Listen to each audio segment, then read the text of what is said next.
Hi అండి. Telugu cooking కల్చర్‌కి స్వాగతం. ఈ చలికాలం సాయంత్రం ఆ చల్లని క్లైమేట్‌లో ఓ కప్పు టీ పక్కన మంచి క్రిస్పీ స్నాక్ ఉంటే ఆ ఫీలే చాలా బావుంటుంది. సో, ఇవాళ మన ఛానల్‌లో చాలా సింపుల్‌గా మంచి క్రిస్పీగా వచ్చే కాలీఫ్లవర్ పకోడీ ఎలా చేయాలో చాలా క్లియర్‌గా స్టెప్ బై స్టెప్ మీకు చెప్తామండి. ఇది చాలా సింపుల్‌గా చేసేసుకోవచ్చు.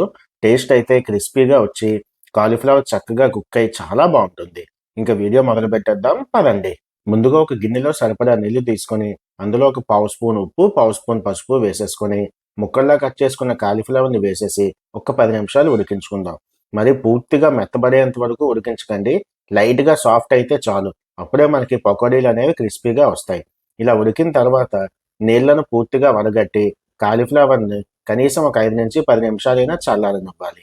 గుర్తుపెట్టుకోండి, జస్ట్ సాఫ్ట్ అయితే సరిపోతుంది కాలీఫ్లవర్. మరి మెత్తగా ఉడికించుకోకండి. దానివల్ల పకోడీ క్రిస్పీగా రాదు. నీళ్లు కూడా పీల్చేస్తాయి. ఇప్పుడు మీరు చూసే ఈ విధంగా ఉడికించుకొని పక్కన పెట్టేసుకుందాం.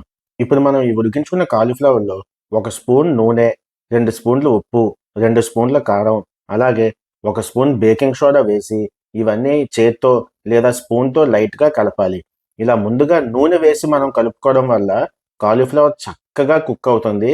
అదే విధంగా ఈ పకోడీ కూడా చాలా క్రిస్పీగా మంచి గుల్లగా వస్తుంది ఆయిల్ అది పీల్చకుండా. సో, నెక్స్ట్ టైమ్ మీరు చేస్తున్నప్పుడు ఇలాగే ఫాలో అవ్వండి. ఖచ్చితంగా మీకు ఆ డిఫరెన్స్ అనేది తెలుస్తుంది. ఇప్పుడు మీరు చూసే విధంగా ప్రతి కాలీఫ్లవర్ ముక్కకి ఉప్పు, కారం చక్కగా పట్టేలాగా ఇలా సాఫ్ట్‌గా కలుపుకోవాలి. ప్రెషర్ ఎక్కువ పెట్టకండి.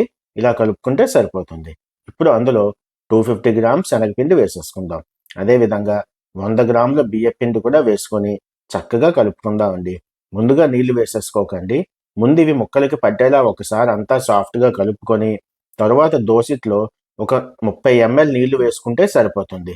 ఈ కాలీఫ్లవర్ పకోడాకి బ్యాటర్ కొంచెం థిక్‌గా ముక్కకి అంటుకునే విధంగా ఉంటేనే మనకు ఆ క్రిస్పీనెస్ అనేది వస్తుంది. గుర్తుపెట్టుకోండి, నీళ్ళైతే ఎక్కువ వేసుకోకండి. పకోడీలు ఆయిల్ పీల్చుకుంటే క్రిస్పీనెస్ అనేది తగ్గిపోతుంది.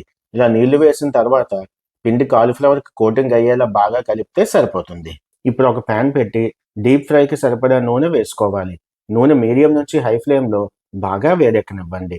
ముందుగా మీరు ఒక చిన్న పిండి ముద్ద అందులో వేస్తే అది వెంటనే పైకి వచ్చేస్తే ఆయిల్ కరెక్ట్ టెంపరేచర్‌లో వేడెక్కినట్టే. ఇప్పుడు కాలీఫ్లవర్ ముక్కల్ని ఒక్కొక్కటిగా ఆయిల్‌లో వేసేసుకుందాం. ఇక్కడ ఒక విషయం గుర్తుపెట్టుకోండి. ఒకేసారి ఎక్కువ కాలీఫ్లవర్ ముక్కలు వేసుకోకండి. అది మీకు సరిగ్గా కుక్ అవ్వదు. అలాగే ఒకదానికొకటి అంటుకుపోయి మనకి కావాల్సిన కన్సిస్టెన్సీ రాదు. ఇలా ముక్కలు మనం ఫ్రీగా కలుపుకోవడానికి సరిపడా ప్లేస్ ఉండే విధంగానే ఎప్పుడైనా సరే మనం పకోడీలనేవి వేసుకోవాలి. అప్పుడే ఆ క్రిస్పీనెస్ అనేది వస్తుంది. మధ్య మధ్యలో తిప్పుకుంటూ అన్ని వైపులా సమానంగా వేయించాలి. కొంచెం ఓపికగా వేయిస్తేనే పకోడీలు కూడా బాగా కుక్ అయ్యి మంచి క్రిస్పీనెస్ వచ్చి రంగు మారుతూ గోల్డెన్ బ్రౌన్ కలర్ వచ్చినప్పుడు వెంటనే ప్లేట్‌లోకి తీసేసుకోండి. ఇప్పుడు మీరు చూసే విధంగా ఈ కలర్ వస్తే సరిపోతుంది. మరి ఓవర్ ఫ్రై చేసేసుకోకండి. పకోడీ టేస్ట్ అనేది పాడవుతుంది. ఇక్కడ మీకో విషయం చెప్తాను. ఎప్పుడైనా సరే పకోడీ వేయకముందు మంటని హై ఫ్లేమ్‌లో ఉంచండి. నూనె బాగా మరిగిన తర్వాత పకోడీ వేసినప్పుడు మంటని మీడియం ఫ్లేమ్ చేసేసుకోండి. మీరు ఇలా మంటని అడ్జస్ట్ చేయడం కానీ నేర్చుకుంటే పకోడీలు మీకు కరెక్ట్ కన్సిస్టెన్సీలో వస్తాయి. అదొకటి గుర్తుపెట్టుకోండి.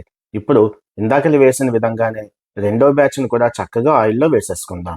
మరొక విషయం, ఎప్పుడైనా సరే కాలీఫ్లవర్ పకోడీ వేస్తున్నప్పుడు ఆ కాలీఫ్లవర్‌ని మరీ చిన్న ముక్కల్లా కోసేసుకోకండి. కొంచెం గుత్తుల్లాగా పెద్ద పెద్దవుంటేనే మనకి ఆ కోటింగ్ అది సరిగ్గా పట్టి పకోడీలు కరెక్ట్‌గా వస్తాయి.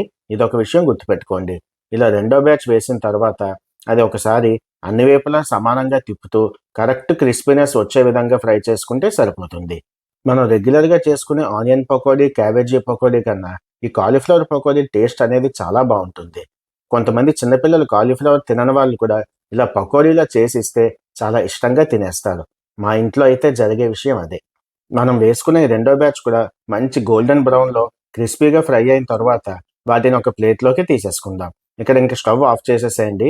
మనం పకోడీలు వేయట్లేదు కాబట్టి స్టవ్ ఆఫ్ చేసేసి మిగిలిన ముక్కలన్నీ తీసేసుకుంటే అవి మనకి ఓవర్ ఫ్రై అయిపోకుండా కరెక్ట్‌గా వస్తాయి. అదండి. చూసారా? ఎంత క్రిస్పీగా, ఎక్కడ ఆయిల్ పీల్చకుండా, ఎంత పర్ఫెక్ట్‌గా మనకి కాలీఫ్లవర్ పకోడీ అనేది వచ్చిందో, మీరు కూడా మేము చెప్పిన ఇదే ప్రాసెస్‌లో ట్రై చేయండి. డెఫినెట్‌లీ మీ ఇంట్లో అందరికీ కాలీఫ్లవర్ పకోడీ అనేది నచ్చుతుంది. ఈ మా వీడియో కానీ మీకు నచ్చితే ఒక లైక్ చేసి, మీ అభిప్రాయం తప్పకుండా కామెంట్ సెక్షన్‌లో చెప్పండి. అలాగే మా తెలుగు కుకింగ్ కల్చర్ ఛానల్‌ని సబ్స్క్రైబ్ చేసి, సపోర్ట్ చేస్తారని మేమైతే మనస్ఫూర్తిగా ఆశిస్తున్నాం. ధన్యవాదాలు. మళ్ళీ కలుద్దాం.